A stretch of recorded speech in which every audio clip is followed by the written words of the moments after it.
E aí, garotos, como vai a vida? É um prazer mais uma vez gravar essa videoaula para falar de São Vicente, para falar sobre a educação vicentina como um todo. Estamos dando continuidade a esse processo que já começamos na aula passada com a biografia de Santa Luz de Marilac, e hoje vamos finalizar com a de São Vicente e também a educação vicentina como um todo, né, um mapa de como está no Brasil atualmente.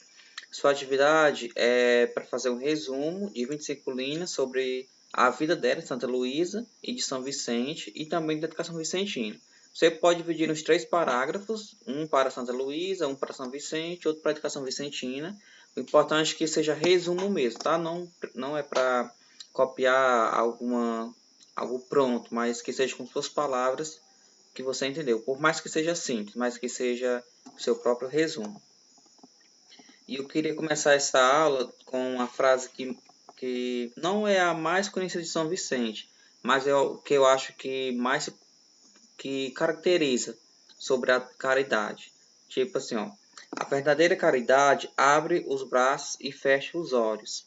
Ele quer dizer, em outras palavras, que para fazer caridade não precisa, não deve, na verdade, escolher ninguém, não deve fazer acepção de pessoas, fazer escolha. Tem que ajudar todo mundo, fechar os olhos mesmo e não escolher ninguém para amar, para abraçar, para ajudar. Tá? Você tem que apenas abrir os braços, seja lá quem for essa pessoa. Eu vou fazer algumas pausas de São Vicente na mesma sequência de tempo que as coisas foram acontecendo, falar um pouquinho da biografia para você entender, tá? Mas aqui é só o resumo do que foi esse grande homem, São Vicente de Paulo. Ele nasceu em Pau, na França, em 1581.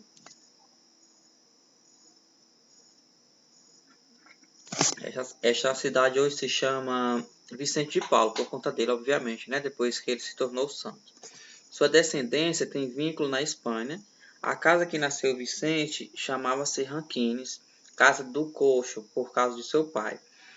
O pai dele tinha uma deficiência, ele era coxo, e isso, para o tempo, era um motivo de muito escândalo, muito alarme, onde as pessoas sentiam muito, às vezes, repúdio, porque, como era ainda no século XVI, há muito tempo atrás, muitas pessoas ainda tinham a noção de que era um castigo de Deus, de que era um sem sorte, que era um coitado, que não tinha esse conhecimento de ciência, de tecnologia, de nada. Então era um preconceito muito grande, muito. E ele viveu isso, né? O Vicente viveu isso com o pai dele. Vicente carregou por toda a sua vida o jeito tranquilo, firme e organizado dos camponeses. Isso é um adjetivo muito bom. Ser simples, ter uma vida de camponês significa ver a vida de forma mais simples mesmo, de ser dócil, ser do bem. Essas características acompanharam Vicente, né, desde sua infância. Vicente era o terceiro filho de 6 irmãos. Ajudava seu pai a pastorear os rebanhos. Viveu como pobre ao lado de outros pobres. Saiu de casa aos 15 anos para estudar em um colégio franciscano em Dax, por intermédio de um amigo da família, Sr. Comet, juiz de Pobre. Torna-se professor dos filhos de Sr. Comet, que lhe pagava assim e assim podia custear seus estudos. Era uma troca. São Vicente, que era um pouco mais velho que os meninos, dava tipo um reforço, não era um conhecimento mesmo específico, não era professor, né, não era formado para isso, mas ele tinha o conhecimento, então era meio que um reforço. Em compensação, o doutor, o juiz, ele pagava os estudos de São Vicente. E houve um tempo em que ele recusou, porque ele já estava se achando capitalista demais, manuseando dinheiro, vivendo nesse mundo capitalista que a gente sabe que quando se tem dinheiro é impossível não gastar, você gasta porque tudo vai aparecendo para comprar alguma coisa assim do tipo. E Vicente ele foi recusando porque não queria aquela vida para ele. Não chegou a ficar rico, obviamente, não ficou milionário, nada disso, porque o trabalho simples, né? Não existe nenhum professor rico. Tudo é muito simples, muito limitado. E mesmo assim, mesmo sendo pouco, ele achou que não se achava merecedor daquela quantia. Em 1598, recebe o diaconato, falecimento de seu pai, que foi nesse mesmo ano. Em 1600, ele torna-se padre, porque para se tornar padre existe um processo. Primeiro a pessoa se torna diácono, e depois de uma experiência, depois que o bispo realmente concede, ele se torna o padre, né, com o seu sacerdócio. Vicente pede a Deus o sofrimento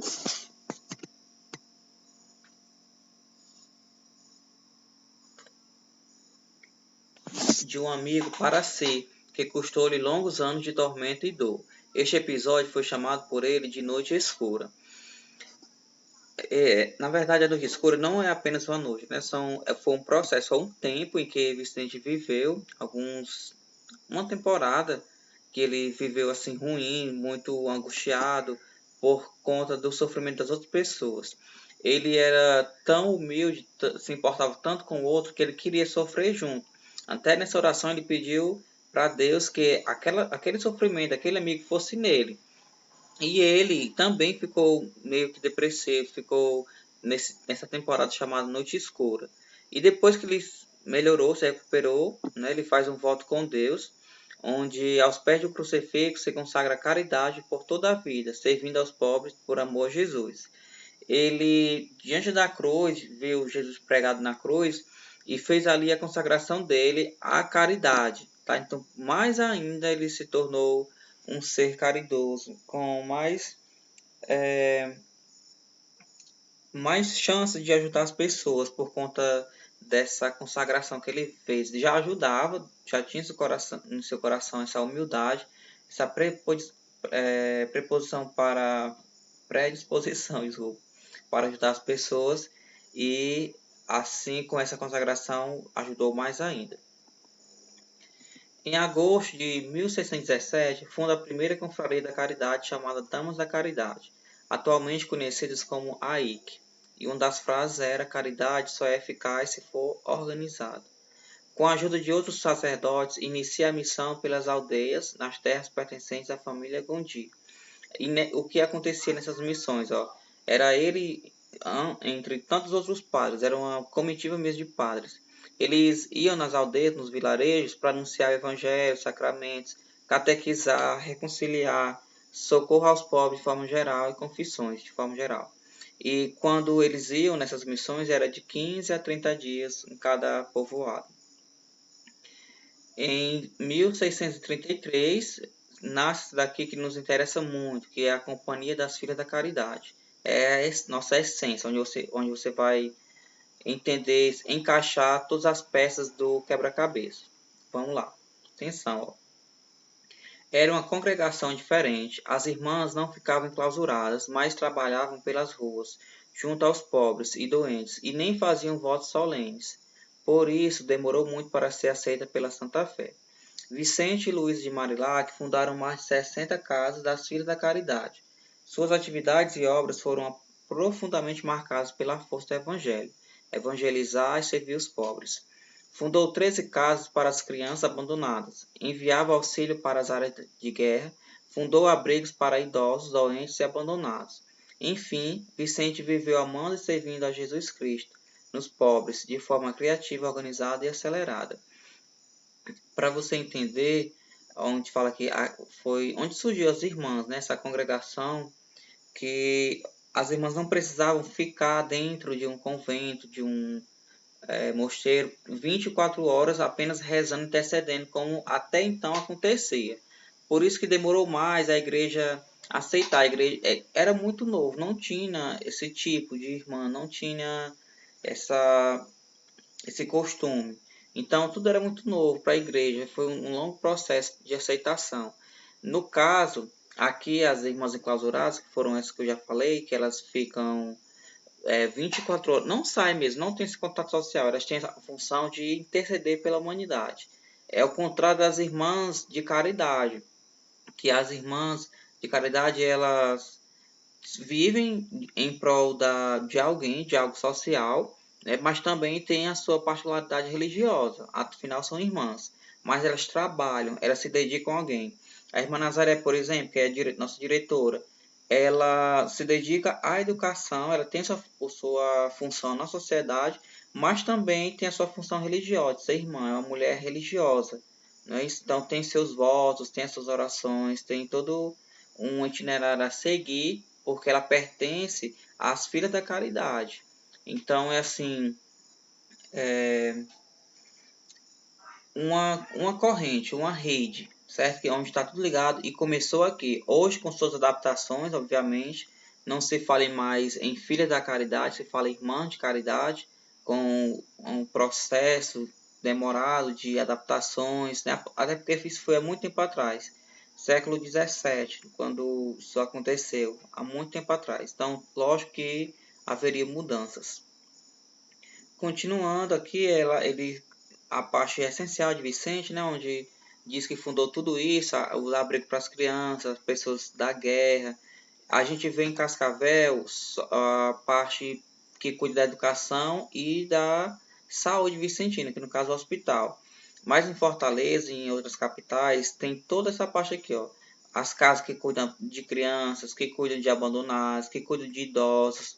Tudo isso é como se fosse abrigos cuidados pelas irmãs, sem nenhum objetivo financeiro, né? Faz parte da filantropia, onde recebe algumas ajudas, doações, o governo entra com a parte de não cobrar tantos juros, assim, aquela instituição, tantos impostos, vive de ajuda mesmo, essa parte da filantropia. E elas fazem isso por missão, porque quiseram seguir os passos de Vicente, né? Dar continuidade ao que Vicente e Santa Luz de Marilac começou. Resumindo, ó, aqui os 3 grandes pontos que ele organizou, São Vicente, as fundações. As Confrarias da Caridade, que é a AIC, a Congregação da Missão, que é a parte dos padres, onde iria para as aldeias, e o que nos interessa muito, que foi em 1633, as Filhas da Caridade, fundação assumida conjuntamente com Santa Luz de Marilac. Não podemos dizer que foi apenas São Vicente ou que foi só Santa Luísa, foram os dois, quando se fala nas Filhas da Caridade, tá? Aqui essa parte, para resumir, vem falar sobre a morte dele com 79 anos, em setembro de 1660. E ele vem falar, essa parte que é o parágrafo, sobre a influência dele nos dias atuais e toda a família vicentina. E os ramos da igreja, que também foi adaptado, foi mudado, com os exemplos de Vicente.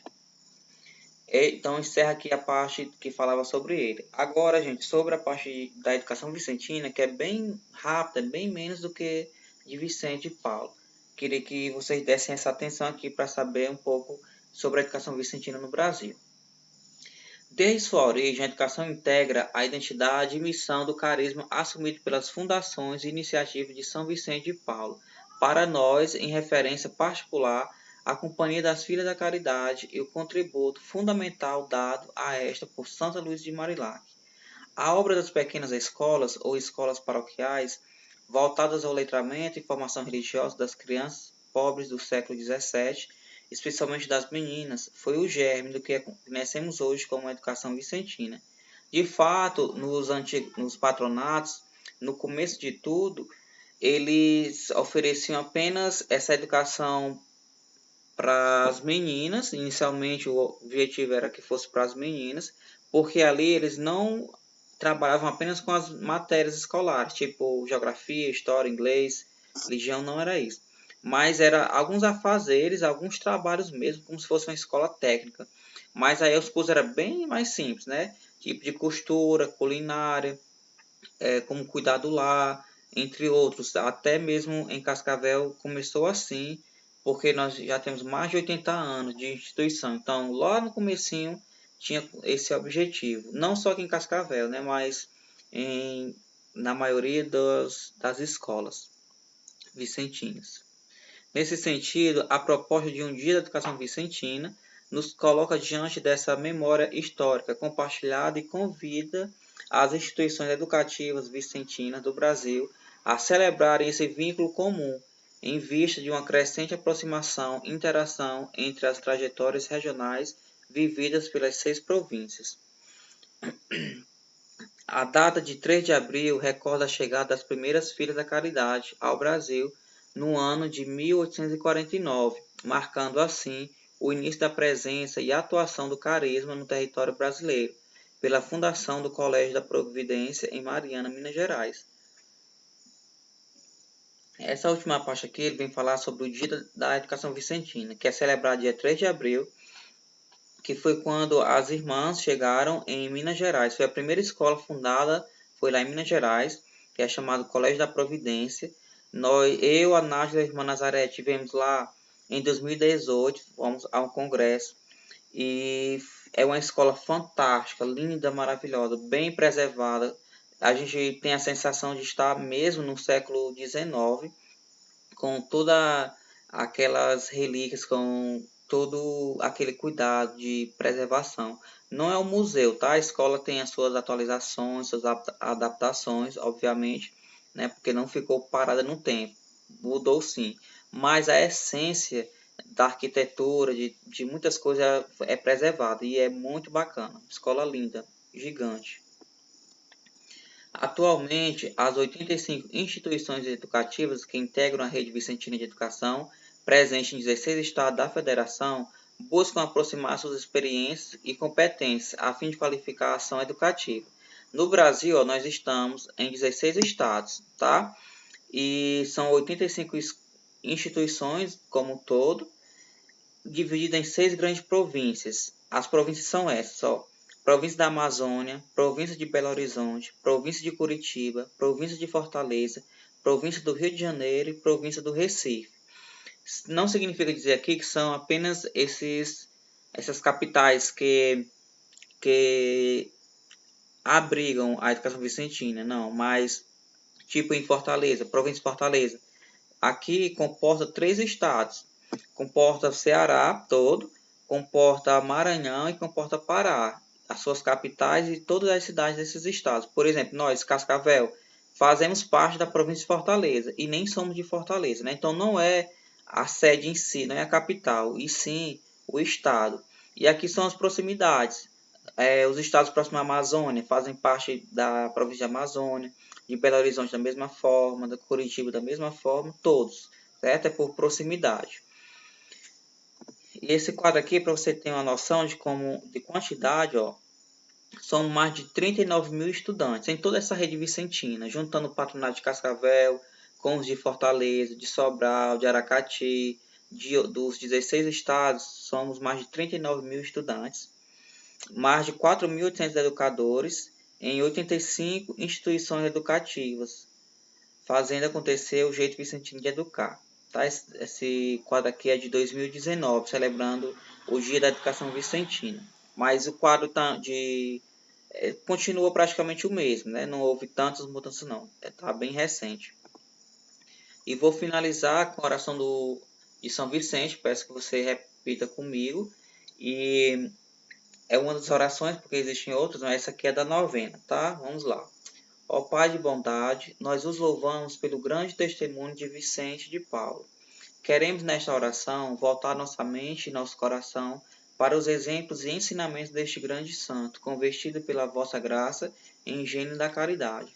Que seu exemplo de fé e de doação, de oração e de ação, de organização e de imaginação, de comando e de humildade, nos ilumine e nos anime a melhor seguir vosso Filho Jesus Cristo e abrasar-nos sempre no vosso amor. Amém. Que você tenha um dia excelente e você possa fazer bem direitinho o seu resumo, né?